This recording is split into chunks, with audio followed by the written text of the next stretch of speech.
होते ही हमें एक कार ड्राइवर दिखाया जाता है जिसकी गाड़ी से एक हिरन टकरा गई थी। उस वक्त उस हिरन को देखकर ऐसा लग रहा था जैसे कि वो मर गई हो, लेकिन थोड़ी देर बाद वो हिरन अजीबोगरीब तरीके से मूवमेंट करके उठ जाती और अब उसकी आईज नॉर्मल बिल्कुल भी नहीं लग रही थी। तो देखते हैं, जो एक बहुत बड़े फर्म का मैनेजर होता है, उसका नाम सीकू था। कुछ ही साल पहले उसकी डिवोर्स हो चुकी थी, जिसकी वजह से वो अपनी छोटी बेटी का ठीक से ख्याल भी नहीं रख पाता था। नेक्स्ट डे उसकी बेटी का बर्थडे होता है। अपने बर्थडे पर उसकी बेटी जिद करती है कि वो उससे अपनी मदर से मिलने बुशान लेके जाए।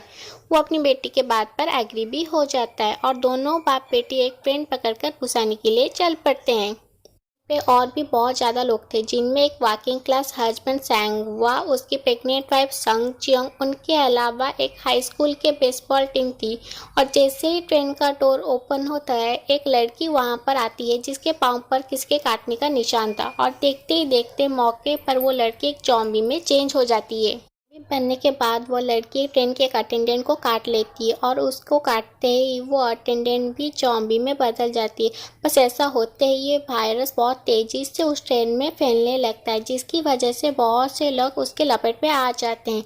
इस ट्रेन में ट्रैवल करने वाले कुछ पैसेंजर ट्रेन की उस बॉक्स को जहाँ पर ये इन्फेक्शन फैला था छोड़कर किसी दूसरे बॉक्स में चले जाते हैं, और अब वो जिस बॉक्स में जाते हैं वहाँ पर ये जॉम्बी इन्फेक्शन अभी तक नहीं आया था। ट्रेन की न्यूज़ ब्रॉडकास्ट में बताया जाता है कि ये जॉम्बी इन्फेक्शन ना सिर्फ उस ट्रेन में बल्कि पूरी कंट्री में फैल चुका है।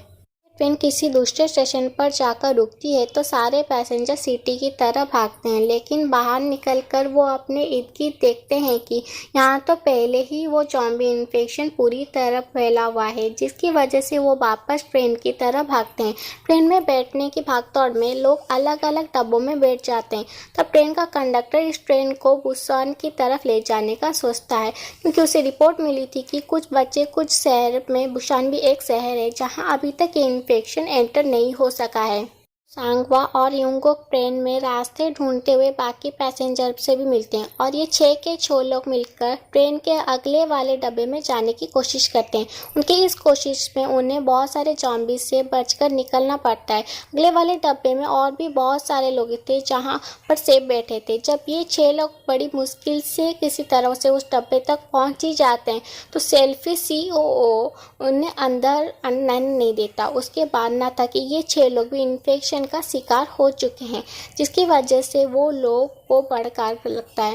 पैसेंजर को बातों में आकर उन लोगों को अंदर आने नहीं देते। इस फाइट के दौरान सांगवा और किम जिन खुद को उन जॉम्बी के आगे सैक्रिफाइस कर देते हैं, ताकि इस दौरान उन चारों को ये मौका मिल सके कि वो दरवाज़ा खोलकर सेफ बॉक्स में चले जाए।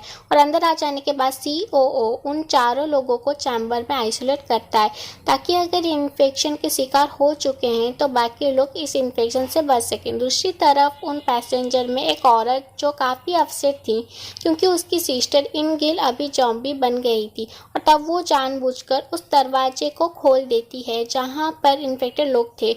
बस ऐसा होते ही वहां तबाही मच जाती है। जॉम्बी उस डब्बे में घुस जाते हैं और बचे हुए काफ़ी लोगों को मार डालते हैं, और बचते सिर्फ वही लोग हैं जिन्हें चैम्बर में आइसोलेट किया गया था।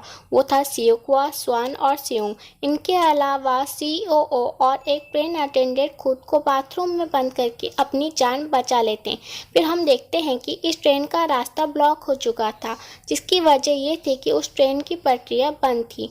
जैसे ही वो ट्रेन अपने स्टॉप पर रुकती है, बचे हुए पैसेंजर किसी दूसरी ट्रेन की तलाश में निकल पड़ते हैं, और इस तलाश में वो सब एक दूसरे से बिछड़ जाते हैं। वो COO एक बार फिर से खुदगर्जी का मुजाहिना करता है। वो अपनी जान बचाने के लिए ट्रेन अटेंडेंट को जॉम्बीज की तरफ धक्का देकर बच जाता है। अटेंडेंट को भी मौत हो जाती है और वो सेल्फी से योनसुक बच जाता है। अब यहाँ पर योनसुक वैसे तो बच गया था, लेकिन उससे एक जॉम्बी ने काट लिया था, और वो डेफिनेटली वो खुद भी अब एक जॉम्बी बन चुका था, और वो बचे हुए उन लोगों पर अटैक करने देता है। सीकू जॉम्बी योनसुक से लड़ता है, लेकिन इस फाइट में योनसुक उससे काट देता है। सीकू यहाँ समझ जाता है कि अब क्योंकि उस जॉम्बी ने उसे काट लिया है तो वो अभी जॉम्बी में बदलने वाला है। ये सोचकर वो अपनी बेटी और सियोंग को इंजन वाले रूम में बंद कर देता है और जाने से पहले वो अपनी बेटी से अपने लाइफ के लास्ट वर्ड कहता है। अब जाहिर है सी को जॉम्बी बनना था और जैसे ही वो फुल जॉम्बी बनता है वो ट्रेन से कूद जाता है और यहाँ पर सी को काफ़ी इमोशनल हो जाता है और वो मरते हुए भी उन मोमेंट्स को याद करता है जब उसकी बेटी बिल्कुल छोटी सी थी, उसे अपने हाथों में उठाया था। और तब ट्रेन फाइनली बुसान पहुंच जाती और तब दो लोग स्वान और सिंह वहां पर उतरते हैं। ये दोनों ही थे जो उस ट्रेन में सरवाइव कर पाए थे। वो आगे की तरफ जाते हैं जिसकी दूसरी तरफ कुछ सोल्जर थे। ये सोल्जर्स बॉर्डर को जॉम्बी से डिफेंड करने रहे थे और उन दोनों को देखकर वो समझते हैं कि शायद ये दोनों भी जॉम्बी थे। बस वो दोनों को शूट करने ही वाले होते हैं कि तभी उन्हें स्वान की सॉन्ग की आवाज़ आती है, जिससे वो समझ जाते हैं कि ये कोई जॉम्बी नहीं बल्कि रियल ह्यूमन सर्वाइवर्स हैं। स्वान वही सॉन्ग गा रही थी जो वो हमेशा से अपने पिता के लिए गाना चाहती थी, लेकिन आज वो अपने फादर की डेथ को याद करके उस गाना गा रही थी। यहीं पर मूवी एंड हो जाती है। इतना ही और जाने से पहले सब्सक्राइब, लाइक और कमेंट कर दीजिए।